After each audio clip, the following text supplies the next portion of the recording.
Hoy en Encoded nos hemos acercado al Federal Café de Poble-sec a desayunar con nuestro invitado. Un bar de 3 pisos para una persona con 3 profesiones: periodista, diseñador de videojuegos y youtuber por accidente. Fukui nos cuenta su trayectoria, nuevos proyectos y nos habla del videojuego en España. Todo esto entre plantas, cafés con leche fresca y una mañana soleada de primavera. Los muy avispados igual encontráis a otro inquilino por ahí.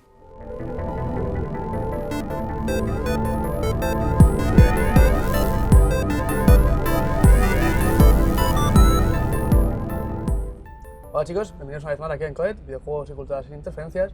Hoy estamos aquí, en este día tan soleado en Barcelona, con Samuel Fukui. ¿Qué tal? Muy bien. Diseñador de videojuegos, youtuber por accidente y demás. Aquí tienes el catálogo para hacer tus nombres. Sí, bueno, profesor ahora, desarrollador, porque ya no solo hago cosas de diseño, sino que también más amplio, producción y comunicación y bueno, todo lo que se relaciona con videojuegos, ahí me meto. Videojuerger. Videojuerger. Está bien, está bien. Y bueno, ¿qué tal hoy? ¿Qué tal? Bien, oye, está de puta madre aquí. Me gusta mucho el sitio este que has escogido. Muy bien. Tranquilito. Sí. Además, esta terraza esta está perfecta para muy bien. charlar. Para hablar de nuestras cosas y de videojuegos. Sí, porque a veces hemos venido a hablar de videojuegos, chicos. Bueno, y quería empezar a hablar para situar aquí a la gente que a lo mejor no te conoce o a aquellos que te conocen, para saber un poco más de ti. Tú empezaste a trabajar como informático antes de todo este boom del videojuego. Sí, yo estudié informática, era una de mis pasiones. Lo tenía bastante claro, de hecho, cuando yo tenía, no sé, 14 añitos o algo así, yo sabía que quería hacer informática. Además, en aquella época es lo que te decían, ¿no? Es un trabajo de futuro, tendrás trabajo. Tenía familia que trabajaba de eso y pues supongo que me picó la curiosidad y los ordenadores me gustaban. Hice informática, entonces empecé a trabajar de informática una vez había hecho las prácticas. Me hice una carrera primero en cuanto a la programación, porque era lo que había más oferta, pero salí muy quemado y me fui más a la parte de administración de sistemas, más hardware, más redes, y estuve unos años allí, mientras combiné con otras cosas relacionadas con videojuegos, pero siempre era como un camino paralelo, ¿no? Nunca había pensado que me podía dedicar a nada profesionalmente a videojuegos, porque aquí no había carreras, ni en cuanto a estudio, ni en cuanto a empresas. No había formación. No había nada, o sea, lo de videojuegos era for the lulz, porque te gustaba y era un hobby. Entonces escribía en revistas, me metía en foros, conocí gente, empecé a hacer colaboraciones en un programa de radio, entonces eso siempre era como el ratillo que tienes libre, pues lo dedicas a eso y lo otro era lo que te daba de comer. Y al final lo otro fue creciendo y hubo un momento en el que pude llegar a decidir, a elegir, en plan, pues bueno, dejo esto de la informática y me paso a los videojuegos ya completamente. Sí, porque en 2012 empezaste en VSquare. Sí, 2012. Pero anteriormente, que es lo que te comentaba antes, off the record, empezaste a hacer de community manager para Ubisoft en 2003, cuando había redes sociales. Sí, ni se llamaba community manager, de hecho, yo simplemente ayudaba a un directivo responsable que vino de París y él quería conectar con la comunidad y claro, pues no había Twitter, no había Facebook, no había Snapchat, no había nada. Lo que había era IRC y foros y las newsletters. Y entonces, como yo me metía mucho en foros, me gustaba mucho debatir, comentar y era una de las fuentes de información más rápidas porque se actualizaban enseguida. Pues el tío me vio por ahí, me contactó y me dijo, oye, pues si yo te mando notas de la comunidad y puedes comentar noticias que quiero que le llegue a la comunidad y que me cuentes luego, pues qué opinan, qué no, que si les gusta, si lo entienden. Y pues tuvimos una época en la que pues me pasaba notas, me pasaba juegos, yo los comentaba, le pasaba, pues mira, han dicho esto les gusta, esto no, aquí te han metido bastante caña por esta noticia, bla, bla. Y sí, fue curioso. Y luego también estuve, después de eso, en Planeta. Planeta tenía una división que se llamaba Planeta Interactive y ellos publicaban juegos. Publicaban juegos que no tenían distribución aquí en España, juegos pequeñitos. Y entonces no tenían a nadie realmente que supiera sobre videojuegos. Ellos tenían a comerciales que buscaban negocio, iban a las tiendas y veían que faltaba y más o menos ese era el producto que traían. Pero no sabían ni cuál era su target, ni cuál era la competencia. Entonces también un poco de casualidad, de rebote, de estar por ahí, conocí a una chica en Planeta y me dijo, pues tú que sabes de videojuegos nos puedes ayudar mucho. Y les hice durante una época de consultor. Ellos me pasaban diferentes juegos y yo les tenía que hacer reports de esos juegos. Les tenía que decir, bueno, pues este juego es un juego tipo estrategia y ahora hay muchos juegos de este tipo, o sea que la competencia es fuerte. Y es un tipo de juegos que va a este rango de edad. Y es gente que es bastante exquisita en cuanto al tipo de título, en cuanto a las portadas. Exactamente. O este juego es aventura gráfica, hay pocos, y si lo traéis tenéis que traerlo traducido, muy importante, porque la gente lo valora mucho, bla, bla. Y también aprende mucho. Y pues eso me fue abriendo puertas Luego estuve en una productora audiovisual, que empecé como informático, y empezaron a hacer videojuegos ahí dentro.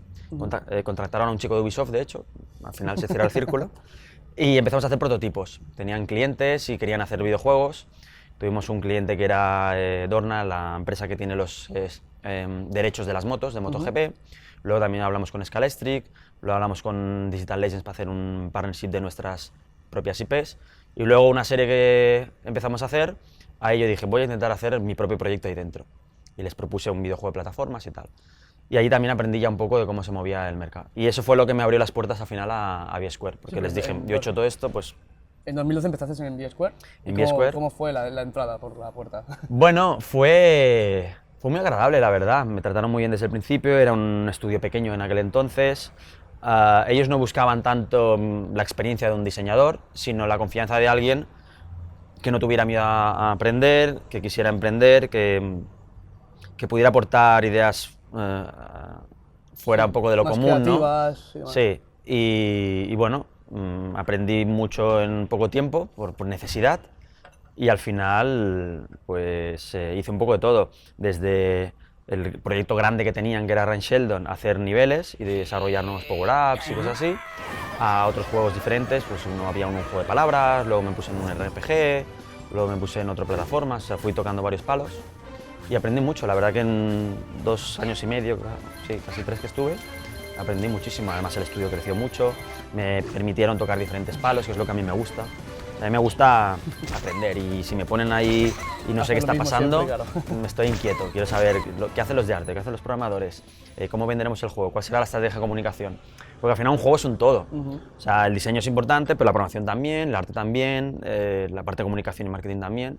Y me gusta picotear un poco. ¿Y cómo fue en 2015? ¿Es que saliste en septiembre o así, más o menos? Sí, porque salió lo de Extra Life, de hecho. O sea, en septiembre de 2015 ya empezaste a cocinar el Extra Life Sí, para a mí, noviembre ya. Sí, a mí ya me tantearon como invitado primero. El proyecto empezaba en Zopa, en la productora audiovisual, con Rock, con Consumer, y ellos tenían más o menos clara una idea y me vinieron a preguntar, oye, pues te podemos hacer una entrevista y que salgas en un capítulo como invitado y así aportas tu experiencia y tal. Y yo, sí, yo encantado.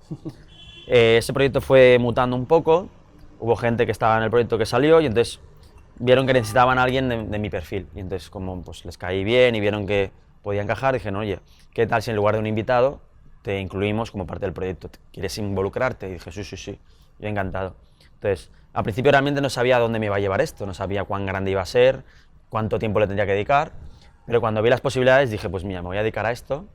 En VSquare uno de los problemas que tenía personal era que me estaba encasillando un poco porque no avanzábamos en algunos proyectos, se habían convertido en proyectos muy grandes y quería algo más de, bueno, pues algo más pequeñito, más de hacerlo ya.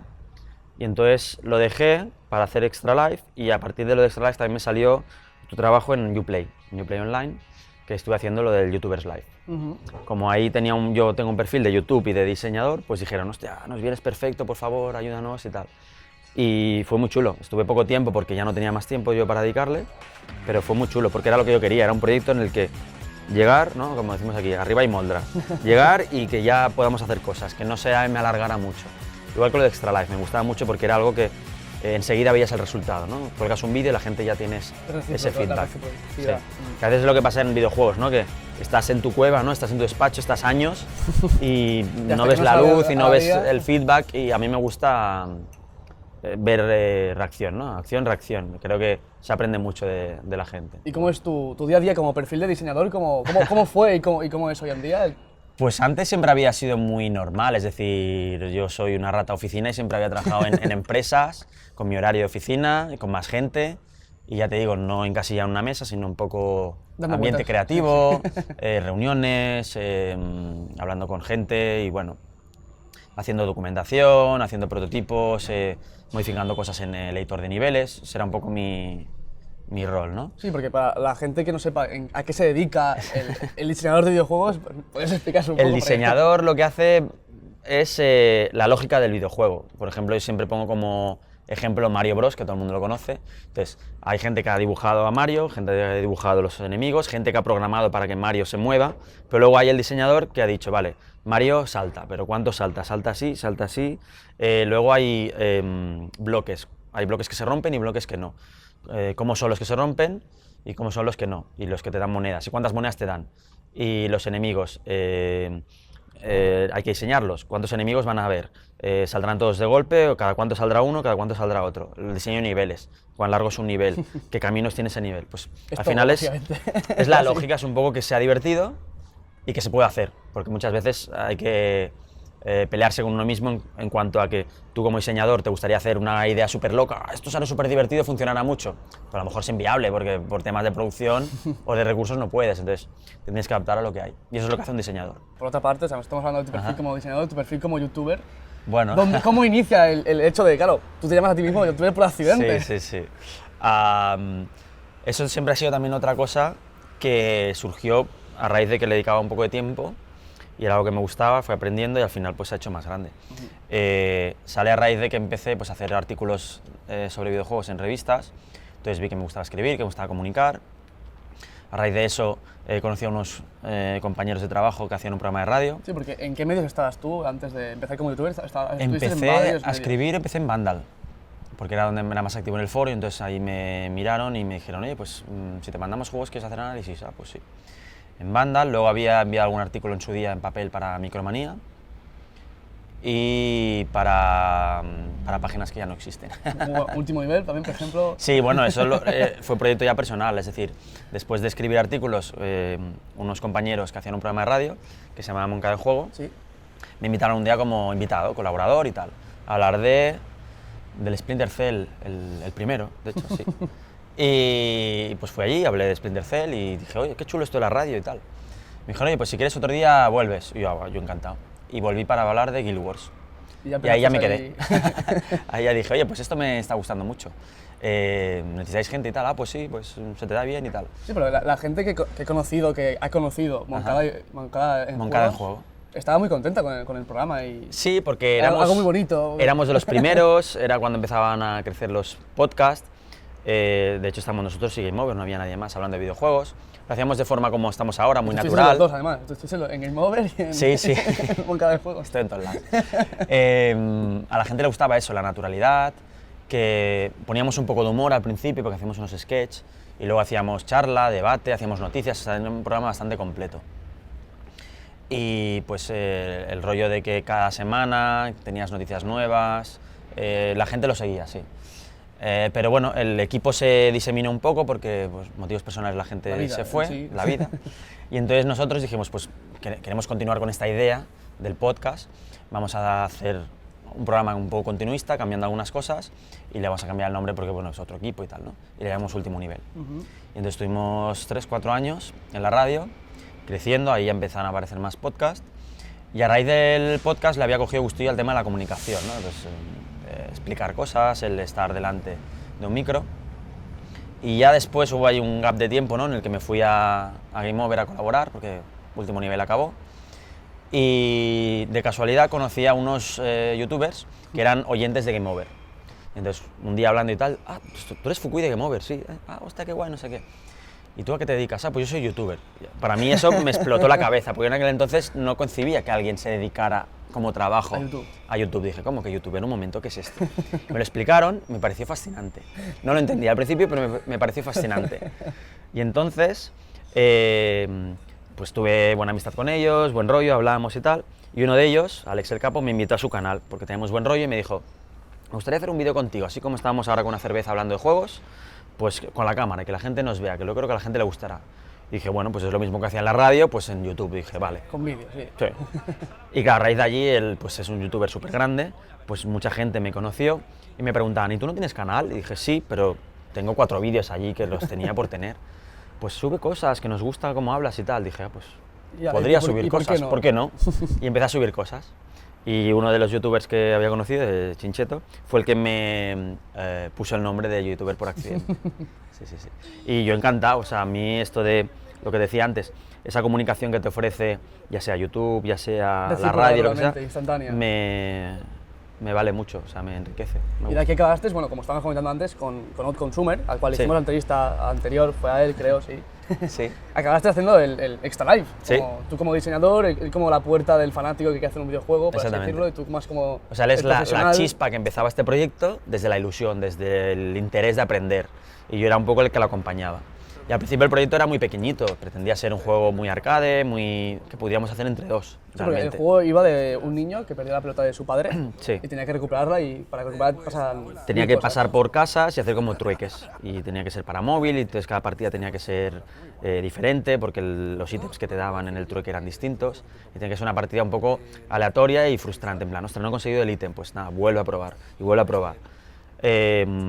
Pero no sé, de forma natural nos animamos mutuamente y queríamos hacer cosas más interesantes, explicar cosas más profundas, tener una narrativa más personal, y entonces el proyecto fue creciendo y cogemos un equipo, y ahora lo que al principio iba a ser una serie, pues ahora son 2 temporadas, o pretendemos que sean 2, o 3 o 4 las que sean. O sea, va creciendo el proyecto y veremos dónde nos lleva. ¿Y qué tal ha sido este final de temporada? ¿Cómo ha sido? Intenso, intenso. El día de la grabación fue muy emocionante, porque si bien estamos cerrando una etapa y es emocionante, es el principio de otra etapa también, ¿no? Ahora empezaremos otra temporada y esperamos hacer cosas parecidas pero distintas. ¿Con descanso intermedio?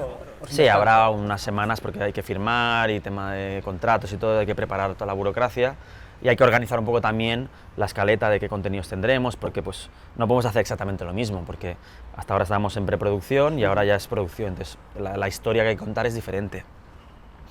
Y pues el final de temporada, pues eso, un poco bien porque ya podemos descansar unas semanas, bien porque hemos llegado a un punto que no esperábamos al principio, pero también un poco autocrítica de que pues podríamos haber hecho mejor, de que no, de tomar nota de cosas que a la gente le ha gustado, cosas que no. Sí, porque al principio de cuando empezaste esta live, yo me acuerdo que hubieron muchas críticas, o sea, había diferentes medios que os apaleaban aquí, me acuerdo de, no recuerdo el medio ahora bien, creo que ya Indiorama o demás, Sí, que dijo, espero que fracasen. que fracasen porque necesitamos una historia en la cual Sí, el sí, sí, fracaso sí. para que se vea la Sí, parte sí, cruda sí. de la producción, claro, porque esta live está muy bien porque enseñáis desde dentro el hecho de cómo se hace un videojuego, las etapas, la gente que hay, los tipos de problemas que pueden haber, pero claro, siempre tenéis como un bagaje, algo que os da soporte detrás. Sí, esto ha de hecho. sido motivo de debate bastante. Yo agradezco todas las críticas, sean buenas o malas, y algunas incluso pues tienen bastante razón en lo que plantean. Pero claro, esto va como va, es decir, nosotros estamos haciendo un documental que es real y que se está grabando a medida que pasan las cosas. Sí, Un reality show, como dicen ahora. sí, es real, realmente. sí. Entonces, nosotros si tenemos ilusión no podemos decir, no vamos a enseñar esa ilusión. O sea, le enseñamos el punto en el que estamos. Y ahora tenemos ilusión porque empezamos algo nuevo. Si no tienes ilusión cuando empiezas algo, quizá hay un problema. Los problemas realmente en cuanto a desarrollo, si vienen más, a partir más de tarde. ahora, segunda Cuando empiezas en temporada, producción, cuando hay fechas, cuando hay dinero por medio, entonces es más ahora fácil sí que que puede salgan. llegar el momento de que tiene que fracasar. O sea, ahora podría llegar, que esperemos que no, porque Esperemos que no, Pero que- pero sí, obviamente habrá momentos en los que digamos, pues tenemos que hacer esto para este día, o tenemos que cumplir estos objetivos, y a lo mejor no se cumplen, eso es un mini fracaso, ¿no? Una cuestión de que nos demos con una piedra y tengamos que reaccionar rápido. Veremos. Yo en cuanto al tema de las críticas, sí que es verdad que vi 2 opiniones muy diferentes al principio de Extra Life. El público que no sabe nada sobre desarrollo de videojuegos y quería aprender, y entonces ese público enseguida entendió que esto era un producto de entretenimiento didáctico y que enseñaba cosas de la industria, y dijo, pues me interesa. Y la gente de la industria que quería ver reflejada su realidad. Y claro, la realidad dentro de la industria es muy diversa. No es lo mismo la realidad de Carlos Coronado, que está en su casa haciendo juegos, que la realidad de alguien que esté trabajando para King, que es una empresa con 800.000 trabajadores, en unas oficinas súper grandes, con gente internacional, o gente que esté trabajando en España comparada con gente que esté trabajando en Estados Unidos. El nivel de exigencia, el tipo de horario laboral, el tipo de herramientas, hay muchas cosas que varían, son sutiles diferencias, y entonces reflejar la realidad de la industria es difícil. Nosotros reflejamos nuestra realidad, y luego sí que es verdad que hemos visto, a raíz de las críticas, que es necesario enseñar todo lo posible de la industria. Y entonces hemos ido a empresas grandes, empresas pequeñitas, hemos hablado con unos y con otros, un perfil de otro, para que se vea un poco Habéis variedad. tenido también invitados estrella, por así decirlo, como Dayo creo que estuvo Sí, en el programa, también estuvo con Tim Schafer. Tim Schafer, el Eulogio, Claudio Serrano, el doblador de Batman, Cora, que es otro youtuber y doblador. O sea, Baxan, movimiento. Sí, porque, bueno, además son gente que ya conocíamos.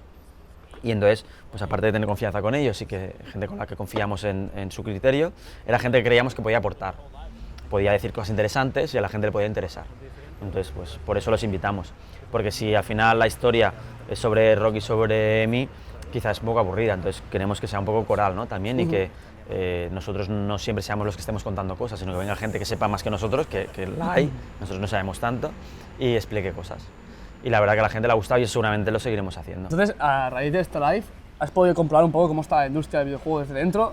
O sea, más que desde dentro, porque como estabas en Videoscuela ya lo sabías, pero más como el hecho de mostrarla a la gente que nos está viendo. Sí, ahora es un momento en la industria que está creciendo porque bueno, los videojuegos han crecido gracias a Angry Birds, Candy Crush, los móviles, la Wii también, nos han abierto público nuevo.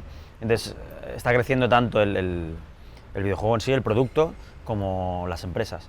Y al menos a nivel nacional me he encontrado que hay dos tipos de empresa. La empresa que ya lleva tiempo y ya está establecida, que eran poquitas y por suerte aún siguen ahí dando el callo. Empresas grandes que están viniendo aquí a España porque hay talento y porque hay oportunidad. Y luego están lo que no son empresas, o son a veces sí, a veces no, los grupos indie, ¿no? Que están muy de moda. El típico estudiante que ha hecho un proyecto de final de carrera y quiere comercializarlo y se junta con sus amigos y empiezan a hacer algo. Que al final es talento, ¿no? Esto es una olla a presión, están haciendo ahí chup chup y no todos obviamente conseguirán algo, pero bueno, es experiencia que ganan y al final eso enriquece toda la industria. Entonces, yo creo que es un buen momento. Intentamos enseñar todas esas realidades, ¿no? En plan, empresa grande, empresa mediana, empresa pequeña, indie, porque al final ves cómo la forma de organizarse, de crear, el tipo de juegos que hacen es muy diversa. Sí, porque eso es muy bueno. Aquí en España, aparte de tener Ubisoft España en sí, como empresa ya grande, también tenemos, por ejemplo, Mercury Steam, que es como la más conocida, la más grande. Mercury Steam porque son los pocos que hacen AAA, que están en Madrid. Tequila también hace un juego que está entre el AAA y el 2A, ¿no? Digamos. En Barcelona tenemos a King, que tiene mucha gente, tenemos a Gameloft también, tenemos a Ubisoft, que ya lo has dicho tú, tenemos a Digital Legends, que lleva muchos años también aquí, tenemos empresas más pequeñitas, pero que también llevan tiempo. Sí, como los del Nihil Umbra y los de Kevin Sardak. Beauty Fan, Super Awesome, Hypervivencia, Mega Team también. Sí, estos no llevan tanto tiempo, pero están ahí, que también ha hecho ya un par de juegos, ya digamos están intentando consolidarse. También el Delirium en el País Vasco, que ya lleva mucho tiempo también. Al Pixel Games, que han sacado al Kickstarter hace poco. Sí, indies que habían hecho proyectos pequeñitos y ahora intentan hacer algo más grande. En Kickstarter ha habido bastantes cosas. En Barcelona también ahora, como se me ocurrió antes que yo trabajaba ahí, Uplay también lleva mucho tiempo y ha hecho juegos de franquicias también. Sí, o sea, en España hay mucho talento, sí. Pero creo que hace falta el hecho de que más inversión para las empresas más que talento, porque claro, en España es un caso muy común, muy curioso, porque claro, yo he conocido a muchos desarrolladores y todos tienen muy buenas ideas, hay mucho talento para desarrollar. Por ejemplo, hay una empresa que es de aquí, Barcelona, creo que era, que es Lince Works, son los que están haciendo el juego Ninja, que como han cambiado el nombre ya 3 veces, no tengo. Ahora ya no sé qué nombre tiene. Sí, pero es eso, hay mucho talento, hay muy buenas ideas, pero quizá lo que hace falta es más inversión en el hecho de más empresas que bueno, ahora tenemos también una incubadora aquí en Barcelona, en BCN, que ayuda a proyectos pequeños. En Madrid está Demium también. PlayStation también ha empezado, o sea, Sony, un proyecto de incubadora. O sea, hay varias alternativas que ya están intentando traer interés del negocio, del capital, ¿no? Por ejemplo, también nuestros amigos de Zen Games, los Talking About Media también. Sí, Talking About Media. Claro. Yo creo que lo que falta ya no es tanto la inversión, sino que tengamos claro que esto no es solo una pasión, que eso lo tenemos todos claro. Es una industria y es un negocio, es una industria, hay que profesionalizarse. Y eso significa muchas veces, aunque cueste entender, que uno, si quiere hacer un videojuego y sabe hacer videojuegos, que se dedique a hacer videojuegos, que haga videojuegos, pero si luego quiere crear una empresa, hacer negocio, tiene que traerse a alguien del mundo de negocio, de ADE o de inversión, o sea, alguien que no tiene por qué saber de videojuegos, pero que conozca de dónde está el capital, dónde está el negocio, cómo se gestiona. ¿Dónde se puede pedir dinero público para poder hacer una ayuda? Préstamos, becarios. Que eso es lo que ha faltado mucho, creo yo. Gente que es emprendedora, que tiene esta ilusión, que hace juegos, pero vale, ¿y luego qué? O sea, ese juego por sí solo pocas veces va a llegar a donde tiene que llegar. Necesitas un tejido, ¿no?, de negocio. Y yo creo que eso es lo que las incubadoras están haciendo muy bien. Y nosotros desde la universidad, desde la gente que estamos formando, yo creo que también ya lo tenemos bastante asimilado, intentamos enviar ese mensaje de chicos, cuidado, que está muy bien tener ideas, está muy bien tener talento, pero el día de mañana sois uno más en una amalgama de juegos que son igual de buenos o mejores que vosotros y tenéis que, si queréis crear una empresa vuestra, generar negocio. Y eso no lo sabéis ni os lo vamos a enseñar nosotros. A veces le das alguna pincelada, pero nosotros les enseñamos a hacer videojuegos. O sea, necesitan a alguien que sepa. Que para eso ya están pues, los de ADE o los de otras facultades y industrias que pueden aportar a la industria del videojuego. Sí, porque al final lo que estamos hablando es eso, es el hecho de no hace falta de que la gente que dirija una empresa de videojuegos sepa de videojuegos, sino que necesitan saber el hecho de cómo gestionar el dinero que recibimos, qué proyecto podemos hacer paralelo al videojuego principal que queremos hacer para así poder solventar el dinero. Sí. Por ejemplo, hacemos un juego de móvil para poder ganar a la raíz de ese juego dinero, para también los recursos que tenemos para un juego también los podemos utilizar para otro juego, para eso mismo, para hacer un juego para recibir dinero. Y es más o menos lo que en V-Square es lo que con Sheldon, Ren Sheldon hicisteis más o menos. Sí, bueno, ¿no? Un juego para poder financiar futuros juegos.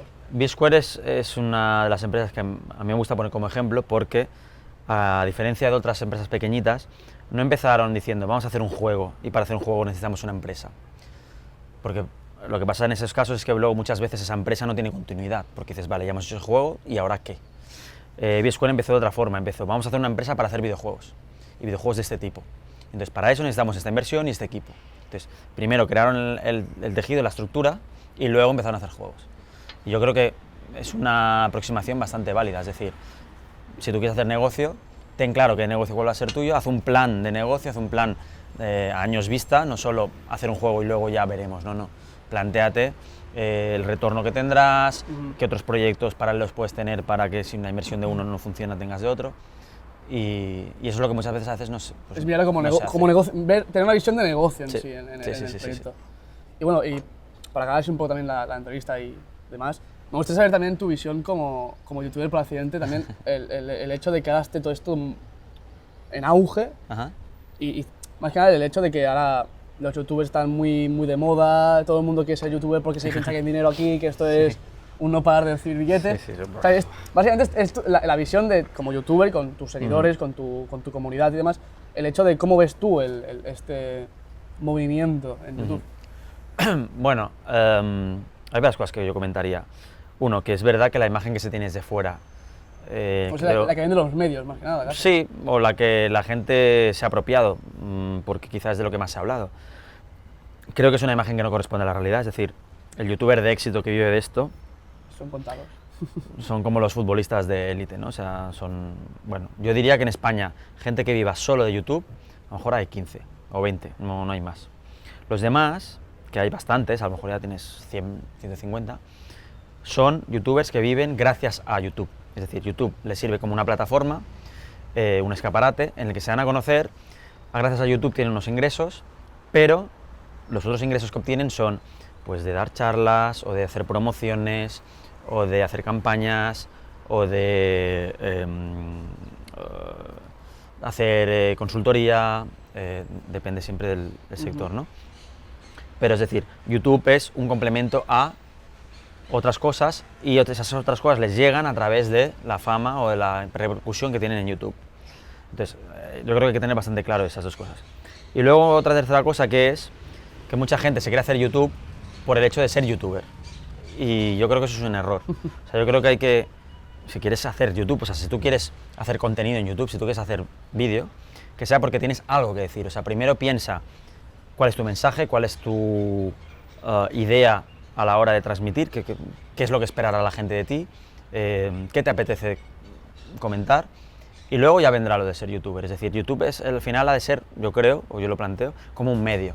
Es decir, si no es YouTube, pues es la radio, o es la tele, o es Vimeo, o es Dailymotion, da igual, pero al final es un medio. Lo importante es Lo que vas a decir. lo que vas a decir. Hay mucha gente que mira YouTube como el fin, y creo que es erróneo.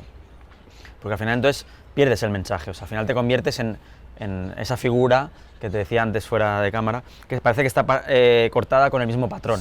Porque ves 3 o 4 youtubers que hacen lo mismo, el mismo tipo de gameplay, con la misma voz, con el mismo saludo, y dices, bueno, me estás ofreciendo lo mismo que ya había, que es totalmente legítimo, y si es lo que quieres hacer, adelante.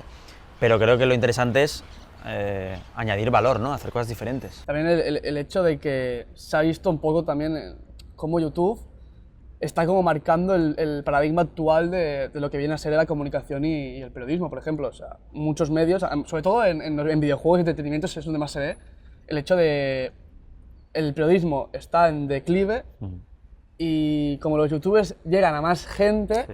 las compañías, o sea, estoy hablando de videojuegos y entretenimiento, las compañías apuestan más antes por ir a hablar con un YouTube antes de que con un periodista que está formado, que tiene sus años de experiencias, todo su potencial, van antes a por el YouTube, que llega a lo mejor a 2 millones de personas antes que a un periodista, que a lo mejor con el contenido y la información que le das le puede hacer un reportaje mucho más esto. Entonces, Sí. YouTube es como el hecho ahora mismo, es el verdugo casi de esto. YouTube marca mucho las tendencias en el videojuego, se ha convertido en la voz casi mayoritaria, tanto del consumidor como de la parte de comunicación, ¿no? No diré prensa, pero de la parte de opinión y reportaje. Yo creo que ha sido un efecto natural, es decir, hay mucha gente que le gusta YouTube porque es más personal, es decir, cuando van a una revista, lee la opinión de esa revista, pero nunca se habían fijado o le habían dado importancia a quién era el que hacía el artículo. autor. Entonces, era difícil llegar a una empatía con esa revista, porque era como, oh, la revista, ¿no? Y en cambio, en YouTube es fácil, enseguida coger una relación más íntima, más personal y conocer a algún youtuber con el que te sientas relacionado. Es decir, pues lo que dice estoy de acuerdo y me gusta, que siempre tiene la misma opinión que yo, pum. Y entonces ya eres fan, ya te conviertes en alguien que le sigue, que está atento, y entonces eso crea, ya no solo por el volumen que tienen los youtubers, que además pues es algo que todo el mundo quiere, alcanzar el mayor público posible, sino que además consiguen que sea un público muy fan y muy fiel, y que eso también pues cada vez se valora más. Entonces, ¿tú verías YouTube como complemento o como medio principal para, por ejemplo, ahora, por poner un nombre, una revista, Hobby Consolas o Micromanía, ¿debería ser el principal medio YouTube o el complemento a la web, la revista? Porque claro, las revistas ya están caput ya, por decir. A mí personalmente me gustaría que siguiera habiendo un poco de todo y que hubiera espacio para las revistas impresas y espacio para las revistas digitales y los blogs y espacio para YouTube. Y dentro de cada espacio también ha de haber variedad, es decir, revistas que sean más reflexivas, revistas que sean más visuales, revistas más generalistas, igual que en YouTube. A mí no me gusta que todo el mundo haga gameplays, pues quiero también reportajes, quiero opinión, quiero cosas más trabajadas, quiero también humor, o sea, yo creo que ha de haber un poco de todo. Lo que sí que creo es que, tanto de un lado como de otro, o sea, los youtubers yo creo que han de evolucionar, han de mirar que todavía hay camino por recorrer para aprender, para hacer mejor contenido, y las revistas también se han de reinventar, Evolucionar. han de reinventarse de alguna forma, ya sea complementando con YouTube, o ya sea adquiriendo lenguaje tipo YouTube, pero escrito, pero yo creo que obviamente si siguen así van a desaparecer. No, claro, porque también el público joven lo que hace, o sea, ya no va directamente a la revista, va directamente a YouTube. Va a YouTube, va a YouTube. Quiero saber sobre X juego, pues no voy a ir a una revista a buscar información, no, voy a ir a YouTube para ver el juego. Sí. Y claro, siendo el videojuego un medio muy visual, también es normal que el hecho de que YouTube triunfe, porque claro, Correcto. es que es visual totalmente, Sí, sí, entonces sí. es normal que el medio que es principal, Sí. con el que la gente busque, sobre todo la gente joven, para informarse sobre un juego, para saber la opinión de alguien, es algo visual también. Sí. Y que además también es más fácil transmitir las sensaciones. En un videojuego, o sea, en una revista sobre videojuegos, puedes hablar del videojuego en muchos aspectos objetivos y puntualizar muchos temas que es más fácil de desarrollar y esquematizar. Pero te pierdes la parte de explicar una reacción de, pues sí, yo me reí mucho en este momento o disfruté porque, o sea, se vuelve una lectura más pesada y más novelística, incluso diría. En cambio, ver a alguien que hace ese dices, vale, este videojuego es divertido. O alguien que se queda así pensando y de repente dice, oh, me ha explotado la cabeza, esto no lo había previsto y me ha sorprendido. Lo que tú dices es muy visual, enseguida entiendes qué emociones te transmite un videojuego, y un videojuego va también mucho de emociones. Y bueno, y después de Extra Life, ¿cómo ves el futuro? Con Extra Life y sin Extra Life. Ya. Bueno, y ahora quiero seguir haciendo clases, que es algo que me llena mucho, me interesa y aprendo. Con YouTube quiero seguir haciendo cosas, quiero crecer, quiero probar diferentes formatos, quiero hacer colaboraciones, a que también le dedicaré tiempo. Y Extra Life yo espero que continúe lo máximo posible y que me abra las puertas a poder tener mi propio estudio. O sea, que a raíz de esto, pues una vez salga el juego, si tiene mínimamente éxito y funciona, nos dé la suficiente gasolina para crear algo propio y que salgan otros proyectos. A ver, bueno, pues veremos. Esperemos que tengas suerte. Muchas gracias. Pues nada, chicos, ya sabéis, hasta aquí la entrevista de hoy. Y bueno, pues seguidnos en YouTube, aquí abajo en suscríbete, dale a me gusta, lo que se hace aquí en YouTube. Sí, hasta luego. Chao.